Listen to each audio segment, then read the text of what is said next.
Assembly ప్రజల కోసం కానీ అక్కడ జరుగుతుంది మాత్రం నాటకం. ప్రజల సమస్యలు పక్కన పెట్టి వాడు వీడిని తిట్టం, వీడు వాడిని తిట్టం, రోజంతా మాటల దండోర. పదాలు ఎక్కువ, పనులు సున్నా. ఉద్యోగాలు నిశ్శబ్దం, రైతుల కష్టాలు పట్టించుకోరు. ఆరోగ్యం, విద్య మాట్లాడిన మాటల్లోనే మునిగిపోతాయి. ప్రజల సమయం, ప్రజల డబ్బుతో నడిచే సభ ప్రజలకే నష్టం చేస్తుంది. అసెంబ్లీ అంటే తగాదాలు కాదు, జవాబుదారీతనం, నిర్ణయాలు, ప్రజలకు పనికొచ్చే పనులు జరగాలని డాక్టర్ బరిగెల శివగారు రాశారు ఈరోజు ఆజ్ కీ బాత్లో. చాలా అద్భుతంగా రాశారండి మీరు శివగారు. ఎందుకంటే అసెంబ్లీ సమావేశాల్లో ప్రజా సమస్యలు తప్ప అన్ని విషయాల గురించి మాట్లాడుకుంటున్నారు.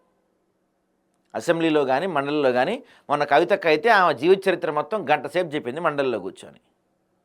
అసెంబ్లీలో అయితే అసలు ఎందుకు జరుగుతుందో, అసలు జరుగుతుందో లేదో కూడా ఎవరికి క్లారిటీ లేదు. అసెంబ్లీ ఎందుకు ఆపుతున్నారో, ఎందుకు పెడుతున్నారో. ప్రధాన ప్రతిపక్షం హోదాలో ఉండాల్సిన బీఆర్ఎస్ ఏమో ఇంట్లో కూర్చుంటా ఉంది. కాంగ్రెస్, బీజేపీ మాట్లాడుకుంటున్నాయి. బీజేపీ ఏదో ఊరికే పైకి మాడాలి కాబట్టి మాట్లాడుతుంది తప్ప పెద్ద మ్యాటర్ లేదు. ఈ శీతాకాల అసెంబ్లీ సమావేశాలు మాత్రం అట్టర్ ఫ్లాప్.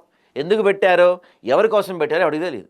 వాళ్ళకి వాళ్ళే మాట్లాడుకొని, వాళ్ళకి వాళ్ళే చప్పట్లు కొట్టుకొని, వాళ్ళకి వాళ్ళే బిల్లులన్నీ ఆమోదం తెలుపుకుంటున్నారు తప్ప ఈ అసెంబ్లీ సమావేశాల వల్ల ప్రజలకి రూపాయి కూడా ఒరిగేది లేదు.